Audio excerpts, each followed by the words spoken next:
This is the first in our series, the Spring Wellness series. What you see on the screen here are the other upcoming topics. How do you know if you're being bullied? Understanding, my screen is covering understanding and developing adaptability and the dangers of fitting in when you're meant to belong. So these are the upcoming sessions happening up until May, as you can see. So we'll be following this up with an email, so we'll include those links. If you don't know about them already, we do also have our peer sharing roundtable, and this is the schedule for that. April 4th is the next one coming up. And they happen kind of every other month alongside of our CIO roundtables. And these are also the ones that are coming up. So March 15th for the next CIO roundtable. And I also want to remind you quickly before I turn it over to Katie and Brandon, we do have social media for you to follow us. We have LinkedIn and YouTube are our primary locations that we do our sharing on social media. So please do follow us there, and we look forward to catching up with you there, and also being another place where you can find out what's going on with the association. So I'm going to stop sharing my slides. I'm going to spotlight Katie and Brandon here so that everybody sees them more than they see anybody else. We would love to see your faces. I want to remind you, if you can turn your video on, this is, it's always nice to participate and see other people's faces. So I know there's a lot that are turned off right now. We'd love it if you could turn those on. Without further ado, here is Katie and Brandon. These two are fabulous team that own Third Space Movement here in Victoria. They are very, very focused on functional mobility in all of the training that they do, and they are what I would consider to be a dynamic duo. So I'll turn it over to the two of you and let you take it away, and I'll be here if you need anything at all. Thanks, Carolyn. Thanks, Carolyn. Welcome, everyone. We're really excited to be sharing a bit of movement with you as well as a bit of knowledge. We have three main goals that we want to reach by the end of our session today. We want you to have a better understanding of what proper breathing looks like. We want to give you some movements that you can do daily to counteract the negative effects of sitting. And we want you to have a better understanding of your nervous system as a whole. So you can do a lot of these movements that we're going to guide you through standing or sitting or on your back. For a lot of them, we're going to encourage you to be standing down. Obviously, if we want to counteract the actions of sitting, we have to get you out of that sitting position. But we will start with a little bit of breathing. So I just want you to find a comfortable seated position. If you're feeling right now like you already have aches and pains in your body and you prefer to lay down, then you are absolutely welcome to lay down onto your back. We're first going to talk about what proper breathing looks like. Some things that I want you to consider as we move through this is very often when we're sitting for long periods, we end up breathing very shallowly. We breathe into our upper chest and our neck region. And what happens in those moments is that our secondary breathing muscles take over for our primary breathing muscles. Our main primary breathing muscle is our diaphragm. It forms the base of our thorax. We also have our intercostal muscles, and those are tiny muscles that are in between our rib cage.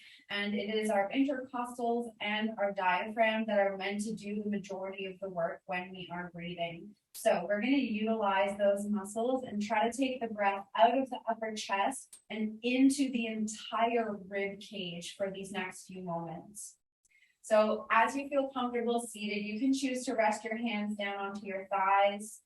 And if you're in a place where you feel safe to close your eyes, please go ahead and do so.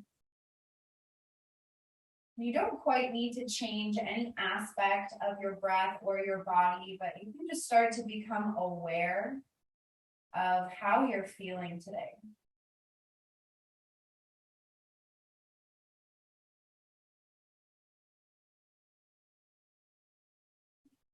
You might start to notice if there is difference in temperature between your fingers and your toes.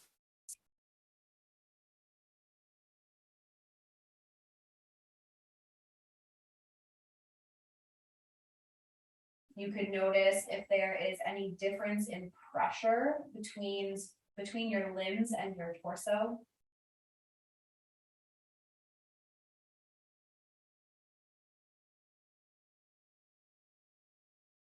You can notice if there is a feeling of tingling or vibration along the surface of your skin.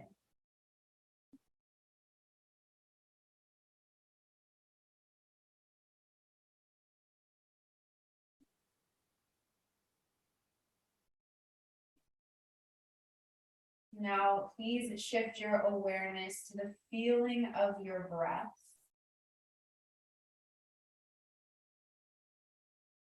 You might ask yourself if your breath feels smooth or if it feels choppy.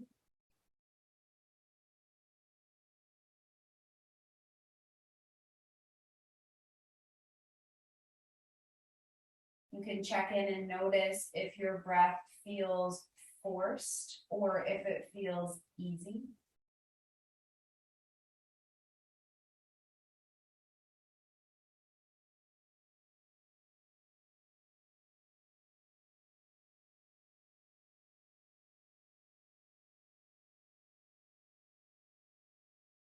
And finally, you might notice if your breath feels shallow, mostly focused in that upper chest and neck region, or if your breath feels deep and deep, you would feel more movement in your belly, more movement through your low ribs. So just notice if your breath feels deep or if it feels shallow.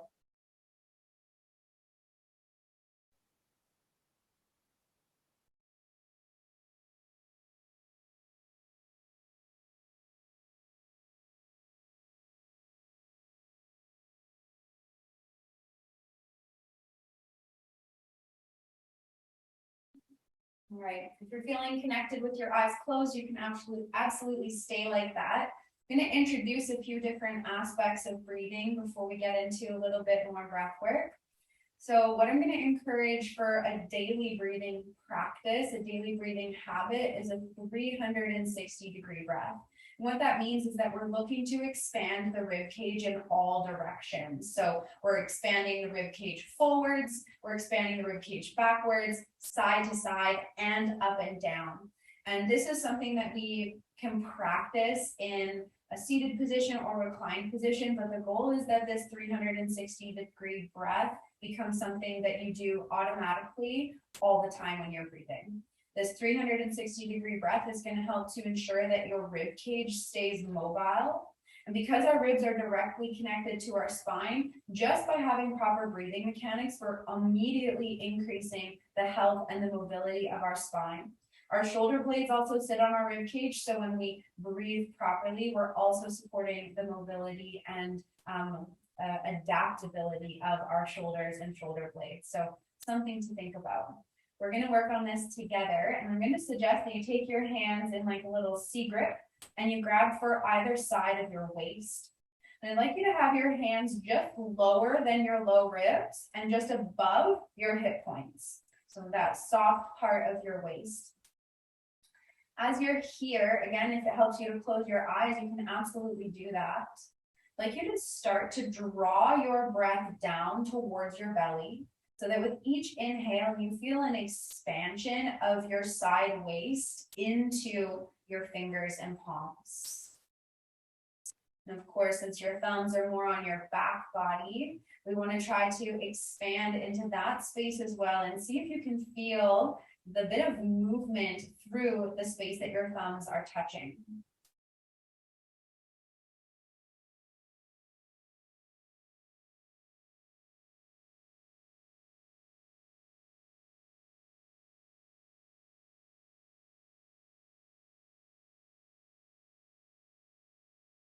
If this is a new breath pattern for you, it may take a few moments for your body to fully process what we're asking you to do. So don't worry if it doesn't feel intuitive right off the bat.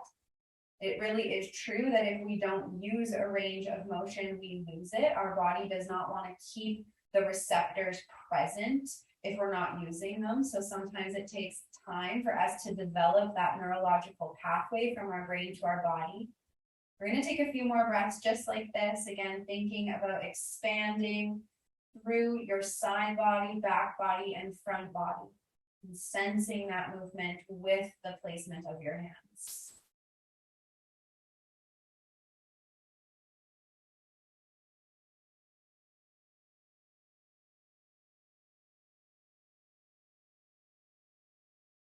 If having your hands on your waist is offering you really good feedback, then you're absolutely welcome to keep your hands here. If you feel like you can maintain the awareness of your abdomen, your rib cage without the use of your hands, you can release your hands down to your thighs now. We're going to move through a practice called box breath. And box breath is where we have an inhale for a certain amount of time. We pause at the top of the inhale for the same amount of time. We exhale, and then we pause at the bottom. So we'll have an inhale, a pause, an exhale, and a pause, all of the same and equal length. With that, like I mentioned before, we're looking to expand our rib cage in 360 degrees. If at any point this box breath gives you a feeling of anxiety, then I would suggest you come back to a normal breathing pattern, but maybe visualize or count out along with me. Okay, so option to close your eyes is there if that feels comfortable for your body. I'd like you to think about making your inhale even for the entire length of the inhale. Very often when we inhale, we might sip in all the air right away, and then the inhale kind of tapers off. We're going to try to keep it even for the length of breath that we're going for. It's going to be a 4-second count. So everyone together, you can take a breath in through your nose. Then open your mouth and exhale with a sigh. Now inhale for the count of 4, 3, 2, 1, pause. 4, 3, 2, 1, exhale. 4, 3, 2, 1, pause. 4, 3, 2, 1. Inhale. 4, 3, 2, 1. Pause. 4, 3, 2, 1. Exhale. 4, 3, 2, 1. Pause. 4, 3, 2, 1. Inhale for 4, 3, 2, 1. Pause. 4, 3, 2, 1. Exhale. 4, 3, 2, 1. Pause. 4, 3, 2, 1. Keep going 2 more rounds on your own.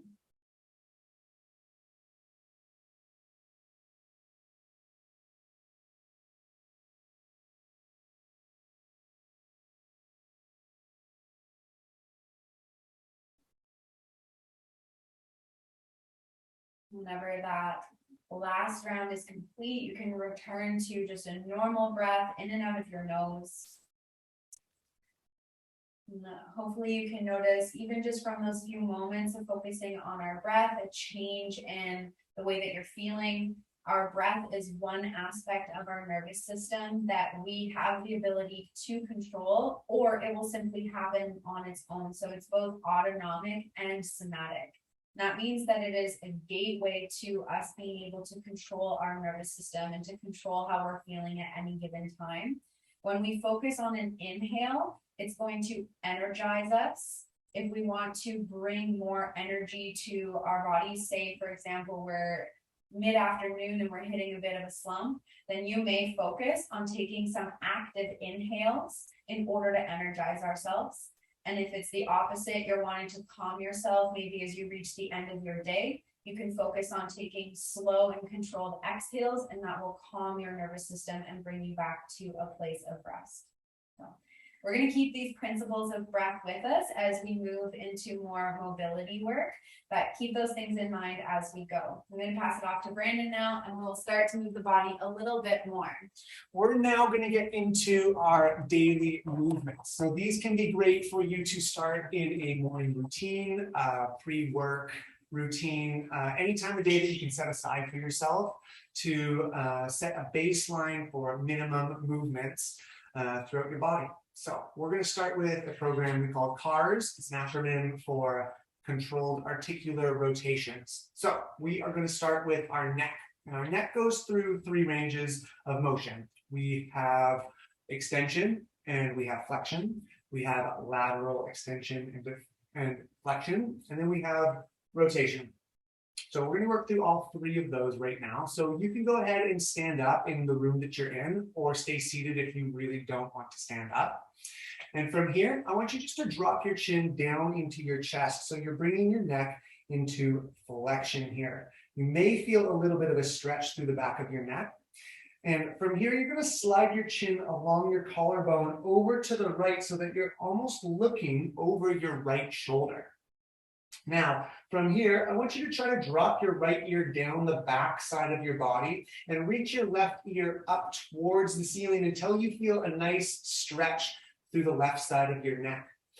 From here, we're just going to reach our chin up and across the ceiling all the way over until you're looking over your left shoulder with your left ear down your back and your right ear reaching up towards your ceiling. And then you're going to tilt and drop your right ear down the front side, left ear reaches up, and we're going to slide your chin along your collarbone all the way back to center. That's half of one. We're going to reverse our way back through. So slide your chin along your collarbone over to the left, looking over your left shoulder. From here, drop your left ear down the back side of the body, reach your right ear up towards the ceiling. Reach your chin all the way up and across the ceiling. Feel a nice stretch through the front side of your neck over towards the right. Drop your left ear down the front side and chin back to center. Go ahead and do one more over towards the right, looking over the right shoulder. Right ear drops down the back side. Reach your chin up and across the ceiling over towards the left. Drop your right ear down the front side. Chin slides along the collarbone back to center, and we're going to reverse that back out. Chin looks over the left shoulder, left ear down the back side, right ear reaches up. Chin reaches across the ceiling, over to the left, left ear down the front side, and back to center. You can release there, take any movements if it feels good throughout your spine. And from here, we're going to move into those same ranges of motion, but we're going to focus on our thoracic spine. So basically from the ribs up to your neck here. You can take your arms and give yourself a nice loving squeeze here. If this feels like too much, you can connect just your hands to your elbows.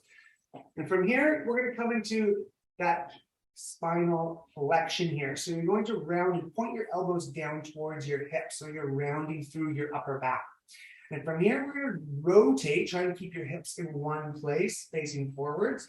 Rotate so that your elbows are now facing your right hip. Same thing we did with the neck. We're going to drop our shoulder down the backside, reaching your left shoulder up towards the ceiling. And then we're going to reach our chest all the way up and across as if somebody's pulling on the center of your chest all the way across the ceiling until you're over towards the left. Drop your right shoulder down the front side and rotate back to center. We can reverse that. Swing your elbows over towards your left hip. Drop your left shoulder down the back side of the ceiling. Think about reaching your heart up and across your ceiling over towards the right. Drop your left shoulder down the front side of the body and rotate forwards. You can go ahead and do one more in each direction, rotating to the right. Right shoulder down the back body. Reach your heart up towards the ceiling, all the way over to the left. Elbows drop down to face the left hip and to center. Last one back now. Elbows towards the left hip. Left shoulder down the back side of the body. Heart up and over, extending through the spine. Elbows face the right shoulder, the right hip. Round forwards and back to center.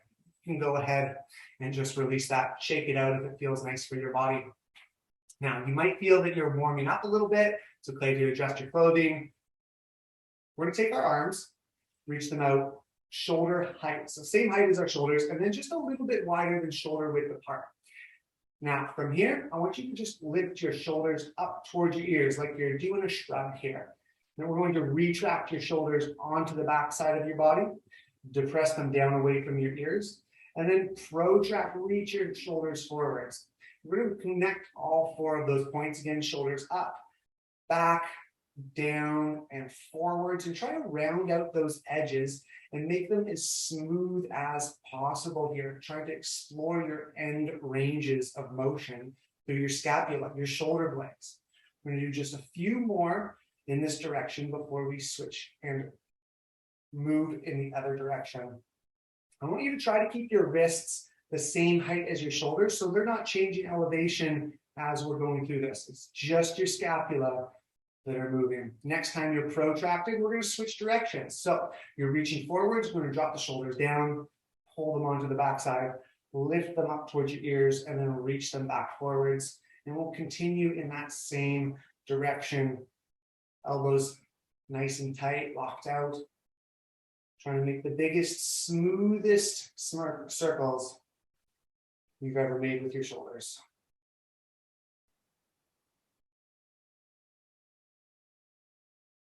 Next time your shoulders are reaching forwards, you can relax your arms, wave them out just a little bit, and release. We're going to come into your hips or your lumbar spine, your low back from here. This can be nice laying on the floor. Today we're going to do them standing. I'll be kneeling because I'll be out of the camera. So you can see from our hips, we can imagine our pelvis is like a bowl of water from here. And we're going to try to tilt our tailbone back behind us, not by sticking our bum back, but by lifting our tailbone up the backside of our body, like we're trying to spill that water forwards. Now we're going to work into the opposite. We're going to come into, mind went blank, posterior pelvic tilt, reaching your tailbone down towards your heels, and then working into an anterior pelvic tilt, tilting that pelvis forwards. We're just going to rock back and forth here. This should feel really good. You should feel a nice squeeze of the glutes as you're reaching that tailbone down into that posterior pelvic tilt.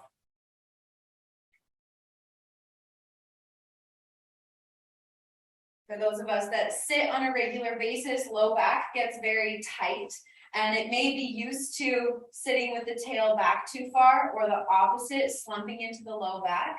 When we focus on moving the pelvis independently of the spine, we're helping to mobilize all of the tissue within the low back, and we're helping to release some of the tension that the low back holds from being seated so regularly.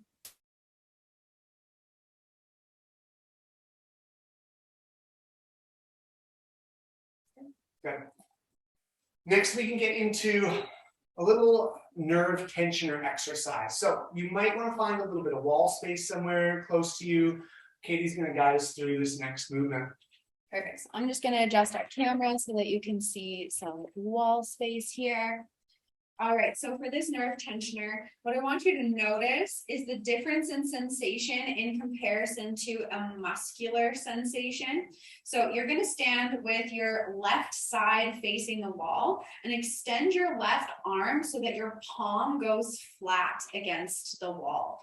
You might already start to feel a stretch up through your left arm, and it will most likely feel a little bit sharp, a little bit tight, or very specific in terms of location that you're feeling that sensation.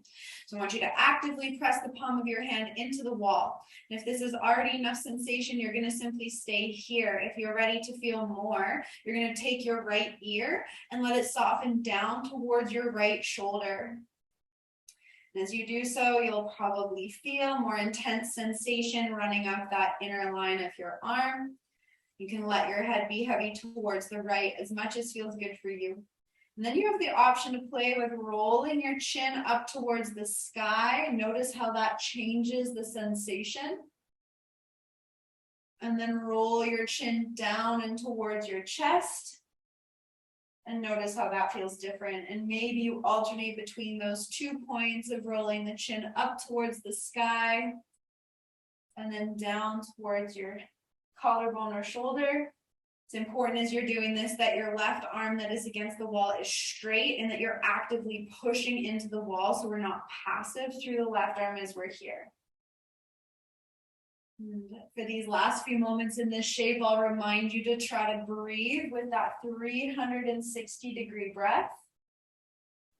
So even in these moments, we're working to find expansion through the back of our rib cage.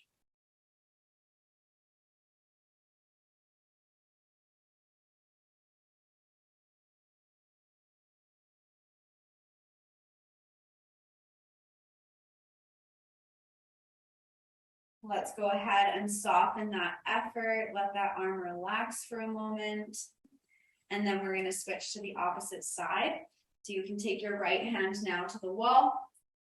Push your hand into the wall so that you feel that bit of sensation build. And then it's up to you whether you would like to drop your left ear now towards your left shoulder. And then maybe you play with rolling your chin up towards the sky and then back down towards your collarbone. And here you can notice how this might feel different than the other side did.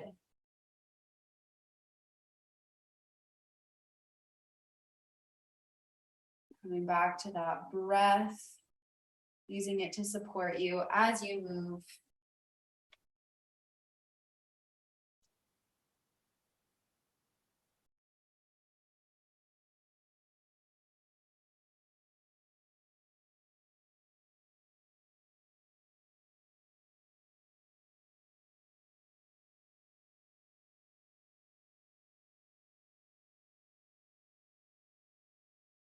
And take just a few more breaths like this.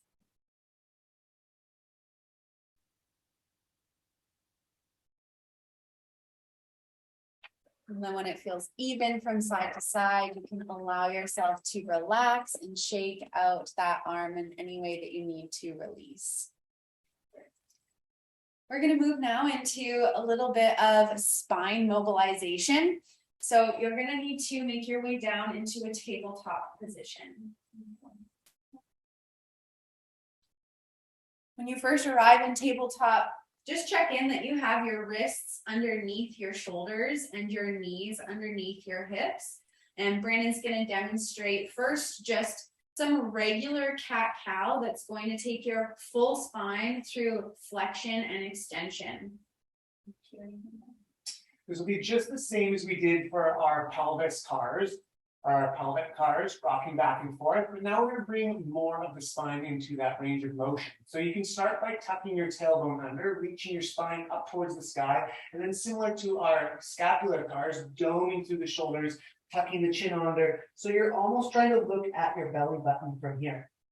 And then we're going to come to the opposite. I want you to reach your tailbone up towards the sky, allow your chest and ribs to drop down towards the floor. Let your shoulders rest onto the backside, and then go ahead and try to look forwards, maybe even up towards the ceiling if you have the range.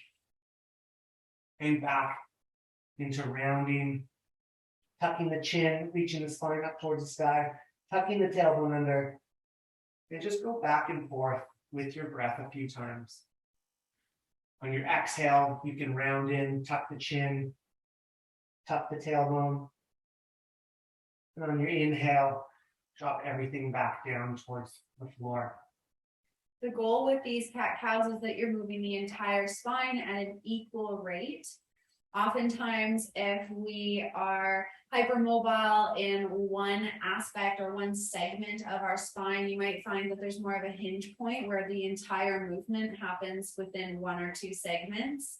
So just see if you can notice that here for yourself, working to move the entire spine at an equal rate. So now we're going to take it into a segmental movement. So instead of moving at that equal rate, we're going to start at the tailbone and allow the movement to ripple up towards the spine. So Brandon's going to start in a cow position where he has his belly drop towards the ground and his tail up towards the sky. Then moving from his tailbone first, he's slowly going to begin to tuck his tail. And then vertebrae by vertebrae, he's going to press his spine up towards the sky, until finally his chin tucks at the very end. And we're going to do the exact same thing coming out of it. He's going to start at his tailbone. He's just going to untuck his tail. Then he's going to soften each vertebrae down towards the floor until he finally lifts his head at the end. So take a few moments and try that out for yourself, see how it feels. This is something that requires patience. It's something that, like I mentioned earlier, it can be neurologically challenging for us if our spine has not moved in this way in a really long time. We have to create these new neural pathways in order for it to be successful. You might even find as you do it that there's almost little moments of stutter in your spine where it's kind of surprised at what you're asking it to do, and then it settles into the movement over time. We'll give you another minute or so to move through a few repetitions of that. I know that when Katie and I were first starting to play with this movement, it felt really nice to have somebody's fingertips walking along the spine for just a little bit of tactile feedback to get us to round and extend our spine. So if you have a partner in the room or a partner in the household, maybe you play with that. One more moment for you to try.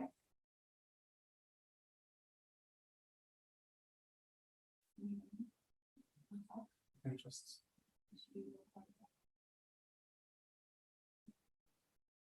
Okay. Continuing with the spine, the next movement is going to focus on rotation of the spine. Oftentimes when we sit at a desk regularly, you're maybe turning in the same direction regularly to grab a phone or grab a folder or to chat. So this is a really great way to even out your ability for rotation on either side. So Brandon's on his hands and knees. He's going to place his forearms down to the ground. And he's going to take one hand and he's going to bring it behind his ear. From there, he'll take a big breath in and reach that same side elbow up towards the sky. On his breath out, he's going to pull that elbow down and towards his opposite, closing off the front line of his body and twisting beneath himself. We'll move through 8 repetitions on each side using the inhale to open and find expansion and the exhale to close and twist down and in. Something you can notice here is what does your range of motion feel like on this side? And when we switch to the opposite side, you can compare. It is very normal for all of us to have a bit of imbalance. So don't feel bad if you notice that there is some imbalance from side to side. Just know that it is displaying to you that there is some work to be done on one side in comparison to the other.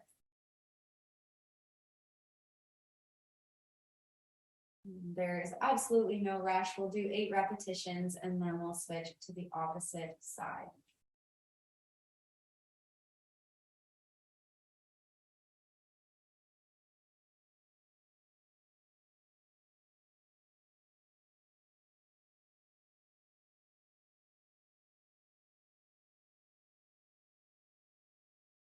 This should feel good.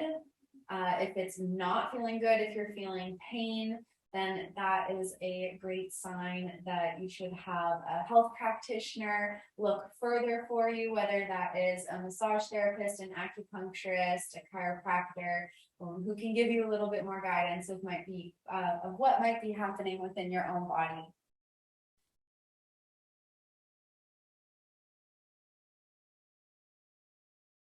When 8 repetitions are done on each side, you can make your way down and onto your back.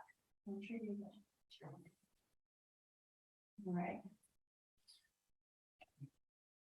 So as you get comfortable on your back, you can simply bend your knees and plant your feet flat to the floor with your feet hip width apart. You want to have your ankles fairly stacked beneath your knees. It'll be a little bit different for everyone's proportions.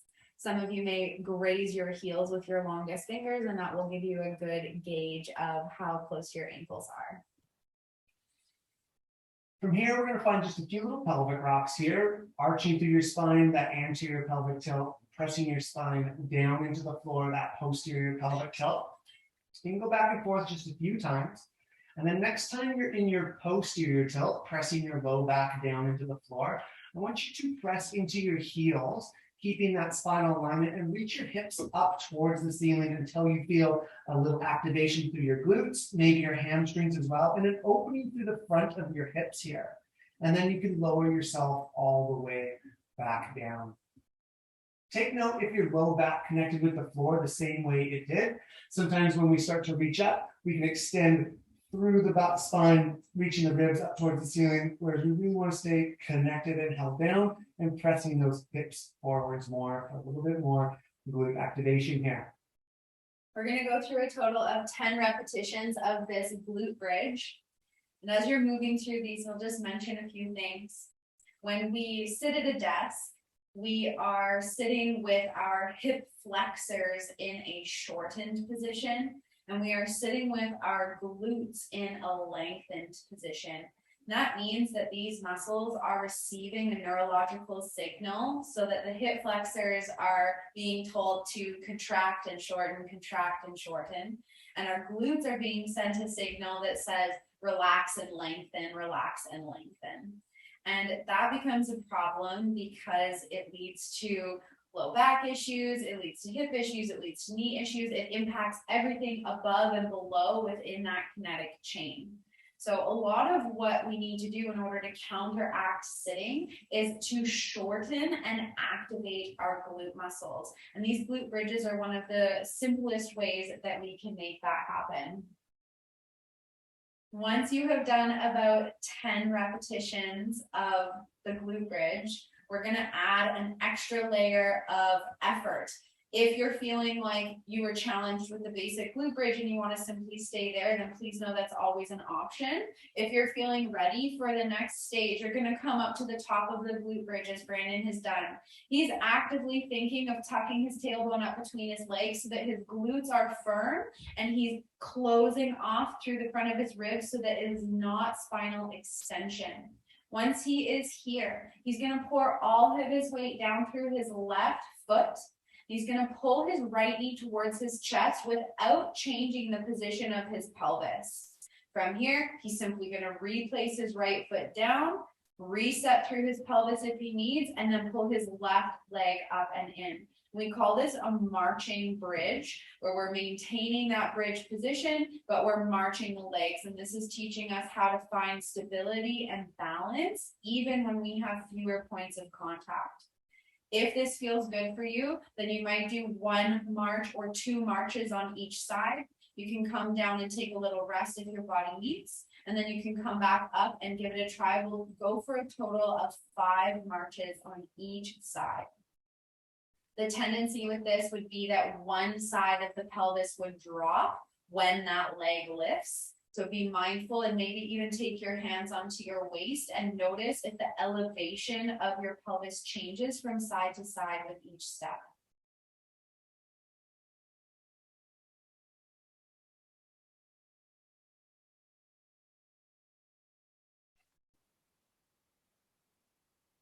Whenever 5 marches on each side feels complete for you, you can just pause on your back for a moment and take a few deep 360-degree breaths.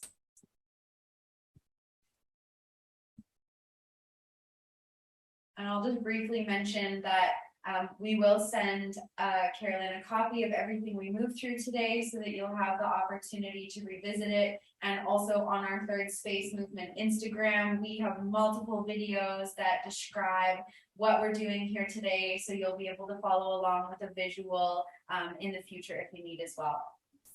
So we have just a few more movements we want to take you through, so you can make your way up to seated when you are ready. Brandon will be the demonstrator again, so I'll let him take the stage. So we can sit on our bums, feet out in front of us, wider than hip width, like double hip width apart. And then your hands can rest behind you like little kickstands here. Here, I just want you to rock your knees side to side or windshield wiper through the hips from side to side. If it feels good, you can press down through your internally rotated leg, pressing that knee down towards the floor as long as there's no pain. And then the next time your knees are over towards the left, you're going to sit yourself up, and I want you to turn to aim your chest right towards your left knee. You're going to bend or open your knee into a 90-degree bend, right angle through the lead knee, and then you're going to bring your back thigh in line, parallel with your lead shin, and then a 90-degree change, bend, and you're trailing the leg. If you have any pain in either of your knees, we can utilize a foam chip block or a cork block. If you don't have a block at home, you could use a book or a pillow. So option one, if you have any pain in the front knee, you can slide a block right underneath that knee, and that will provide some support. If you have any pain in the back hip, you can put the foam chip block underneath the front leg's hip, and that's going to offer some more space to support the back leg and knee. Okay. And if you have pain in the back knee, you can also slide a block underneath to reduce the amount of internal rotation we're experiencing. So feel free to find some props from around you and adjust if you need. I want you to find a slight hinge forward, sending your chest over that lead knee until you feel a little bit of a stretch, a little bit of a lengthening and restriction through your outer left hip here. We want to just bring a little bit of tension into these lengthened fibers before we get into our actual work in this range of motion.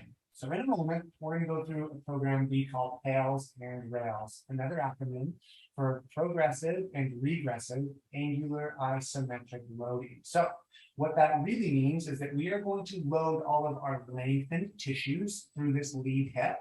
We're going to build up from 25% effort up to 100% effort over a minute.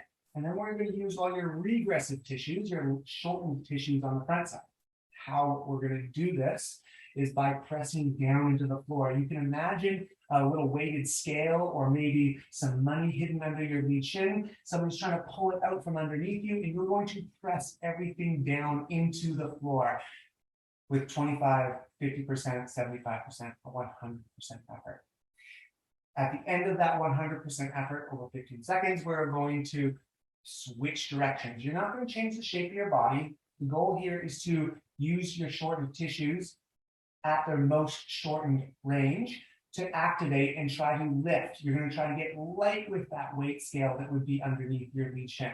So you shouldn't be able to actually lift your lead leg up, but you should feel a little sensation like you're trying to lift it up. Let's try it out. So you can come down and fold over your front leg as much as feels safe for your body. From here, you're going to start to press your front shin into the ground with 25% effort. You should feel this effort from your outer knee all the way to your outer ankle, pressing down equally. And like Brandon said, that visual of a scale beneath your shin, over time, we want it to express more weight. We'll ramp the effort up now to 50% effort of pressing down through your front shin. And you should feel, like Brandon mentioned, that those lengthened tissues, that's the glutes, the outer thigh tissues, those are starting to activate. We're working to send neurological signals there. Let's go 75% effort down through your front shin. Check in that you're still breathing as you're doing this. It's going to look like you're doing nothing, but we know that you're working hard. We'll go maximum effort now, pressing down through your front shin with as much effort as you can safely. It can help to pull your toes back towards your knee, fire as much tissue up through your entire body to get as much pressure pressing down. Now you're not going to change anything. Now let's switch. You're just going to try to lift your front shin up with 25% effort. It can be very easy to lift the knee, but I want to challenge you to try to lift the knee and ankle simultaneously so that we're working to almost hover the shin over time. Let's go 50% effort if you're not already there. Now, if we imagine that scale underneath the shin, we're wanting the scale to express less and less weight as we go. We'll hit 75% effort. Think of pulling your shin up toward your chest. You should feel your inner groin, your inner thigh tissues fired up now. And we're going to hold with this now maximum effort, your safe maximum, for just 15 seconds.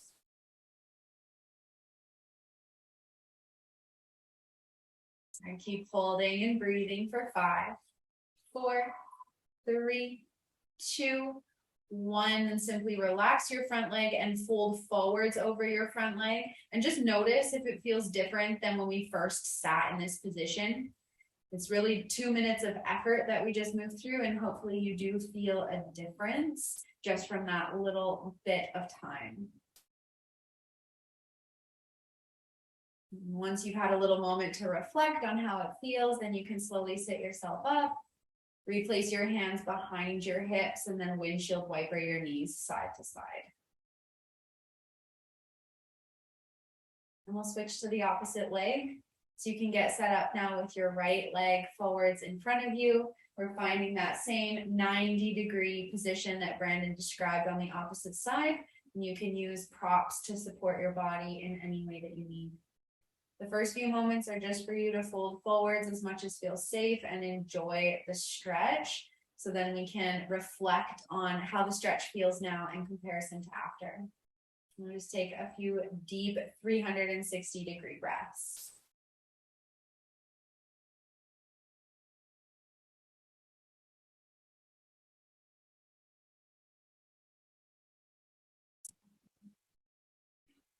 All right, let's give it some effort now. So you want to stay folded forwards as much as feels safe for you. Start to press your front shin down into the ground with 25% effort. We're just holding for 15-second increments at each effort level. You're thinking about pressing all the way from your outer ankle up to your outer knee, that full outer shin length. Let's go up to 50% effort now.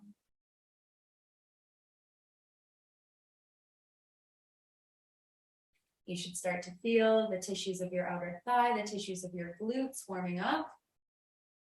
We'll work now to hit 75% effort, pressing down. Imagine that scale beneath your shin. It's expressing more and more weight as we're here.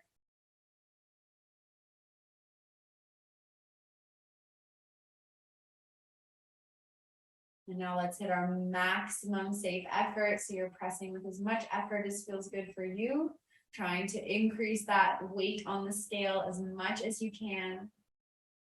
You're not going to change your body position, but we'll switch to lifting in 5, 4, 3, 2, 1. Now 25% effort trying to lift the front shin. Again, like I mentioned on the other side, you don't just want to lift the knee, you want to try to lift the ankle and knee simultaneously. So connect to that effort and see if you can get light through your foot. Let's go 50% effort.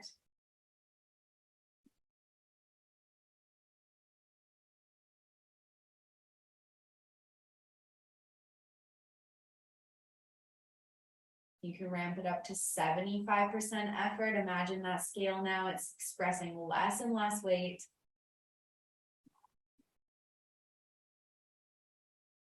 If it feels like you might cramp up in your hips, just try to lay off just a little bit. We'll go to your maximum safe effort, trying to lift your front leg now. Think of pulling your knee, your thigh up towards your torso, your ankle, your inner shin up towards your shoulder. You're going to hold with this maximum effort for just 5, 4, 3, 2, 1, and then fold forwards over your front leg and notice the difference. So the purpose of this exercise is to stimulate our tissues that are closest to our joint capsule. Our joint capsule is very rich in receptors, so it's a great place for us to start to build better joint function. It's also a good place for us to start developing better signaling to our nervous system. So everything that we do in our day, our movements, all of it is because of our nervous system, and it is electrical impulses sent from our brain to our body. So it's important that we utilize the best information possible through exercises like this. We're going to do one last thing before we let you all be free for your day. It's a similar action of what you just did in a seated position, but we are going to work in a low squat. There's going to be many options. So if this already seems too much for your body, then no worries. We'll demonstrate some different shapes that you can take. So this low squat, if you're comfortable, simply coming into a low squat, we're going to land here, okay? If you find that your heels don't quite touch the ground, you can bring foam chip blocks or you can bring blankets underneath. So you can see Brandon will demonstrate. He can simply put these underneath his heels and that offers him a little bit of a lift. If you are feeling pain in your hips in any way, then we can also sit down onto the ground or come onto our back. So Brandon will demonstrate the one on our back first. We can be here and holding the front of the shins. We could also sit the bum on the ground and have the feet wide, or we can place a block underneath the sit bones and be in this squat position. So we'd like you to get into one of those variations. If you have any knee pain at all, the one laying on your back is going to be the safest option for you. Now, once you've found the position that works for your body, you're going to take your hands or elbows to your inner legs. So if we're here in this squat position, I'm going to press my elbows into my knees. If I'm here in this seated position, I'm going to place my arms across my shins, and this would be the same position if I was laying on my back. As we're here, we're going to do that pails and rails action. So that energy of pushing in and that energy of pulling out. It's going to be like this. If you're in the same squat position as Brandon and I, you're going to use your elbows against your inner knees. You're going to start to press your knees into your elbows with 25% effort. If you're laying on your back, maybe it's that you're pressing your knees into your hands. You're resisting that effort with your arms. Okay. We'll build that effort up. Now let's go to 50% effort. You're trying to close your legs, but the strength of your arms is preventing you from doing so. Try to embody that 360-degree breath. And let's ramp the effort up to your safe 75% effort. So you're trying to close your legs, your arms are resisting.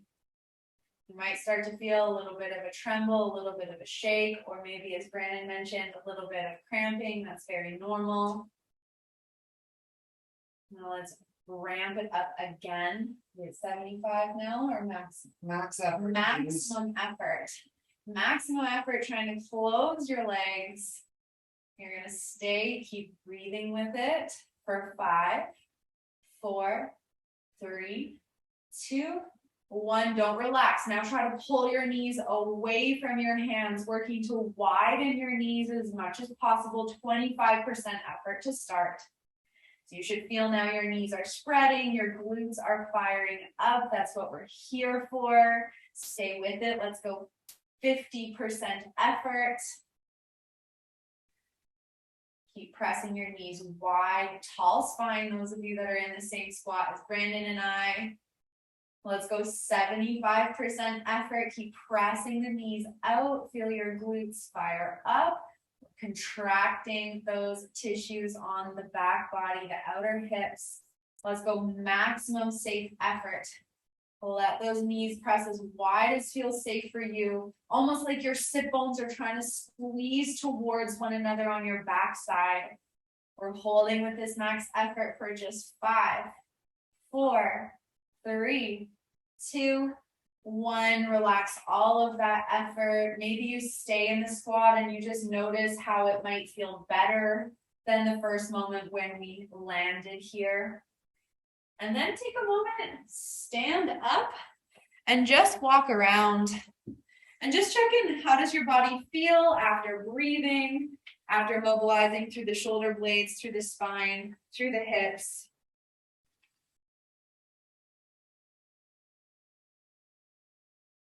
So that is all the movement that we had planned for you today.